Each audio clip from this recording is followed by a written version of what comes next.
बिस्मिल्लाहिर्रहमानिर्रहीम। सब तो पहले मैं अपने ताजर भाइयों का, बजुर्गों का, दोस्तों का शुक्रिया अदा करना जेड़ा अपने कारोबार को मुख्तसर ते जल्दी लपेट समेट दे आया इस तकरीर च उन्हें आके साडा मान बढ़ाया है ते साडियां गल्लां जेड़ियां असी सच दे मबनी करांगे, असी कोई वादे कोई तकरीरा नहीं करांगे।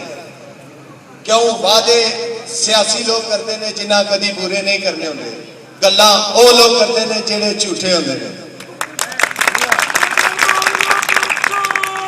मैं सच कहकर किसी दौर में पछताए नहीं हम, सच कहकर किसी दौर में पछताए नहीं हम, किरदार पर अपने कभी शर्माए नहीं हम।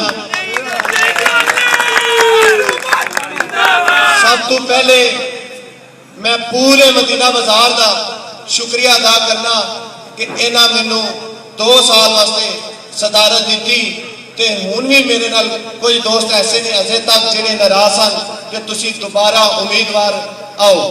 लेकिन मैं अपने ताजर भरावां दी खिदमत करना चाहना।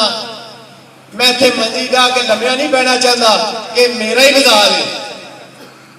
जे मैं टाइम नहीं दे सकता तो मैं उसकी हुण माजरत करना चाहना। मैं कल तू गंदा होकर नहीं निकलना चाहता।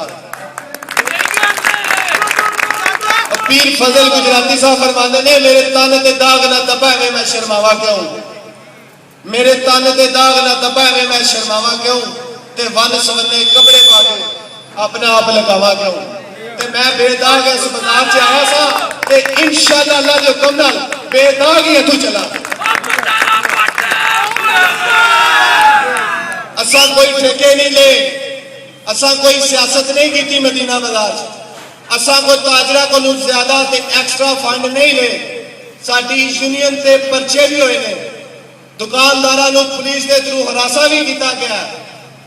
मेरा दौर 2007 तो 9 तो 11 ये बड़ा मुश्किल दौर है। ये रोज कमेटी वाले आए होते सन, रोज गज वाले आए होते सन ते रोज पुलिस आई होती सी। लेकिन मैं फिर भी अपने ना ताजर भाइयों का शुक्रिया अदा करना कि इन्हां मेरा साथ दिता है ते मेरे नाल कंधे नाल कंधा मिला के चले ने। कुछ बच्चे ऐसे ने जिन्हां दी तारीखां हुण भी जेड़े बाहर के लोग सन वो भुगत रहे ने। लेकिन मदीना बाजार का कोई ताजर ऐसा नहीं जिहड़ा किसी पर्चे की तारीख ते गया होवे। असा वो पर्चे डिस्चार्ज कराए ने, बाजार कबीना के फंड चो नहीं, ताजरा को फंड नहीं लिया, वो मैं अपनी जेब चु ला के पर्चे डिस्चार्ज कराए ने। कुछ उड़दियां उड़दियां गल्लां मैं सुनिया ने ते बड़ी चस आई है।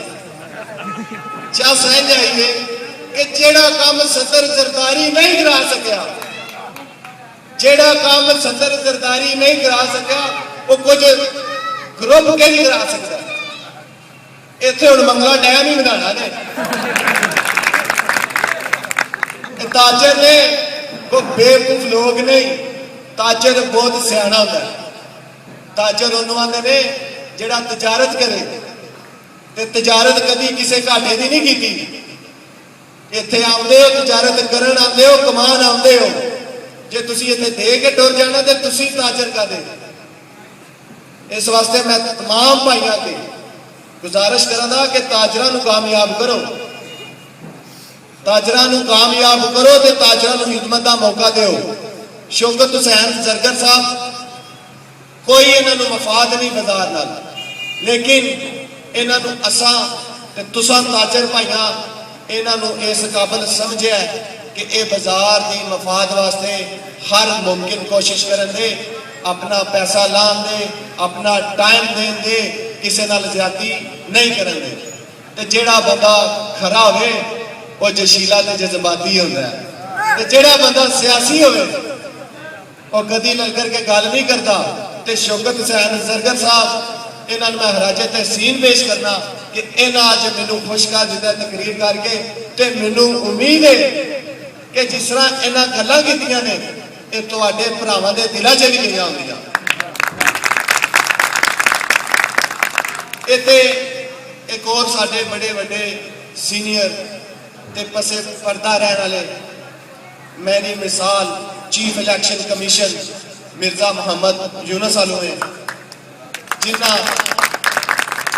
जिन्हां दा किरदार एक शीशे की तरह साफ ते शिफाफ है। उन्हें मुनसफाना तौर पर इलैक्शन हमेशा कराए ने ते अगों भी इंशाअल्लाह असीं उम्मीद करने कि ये करान दे।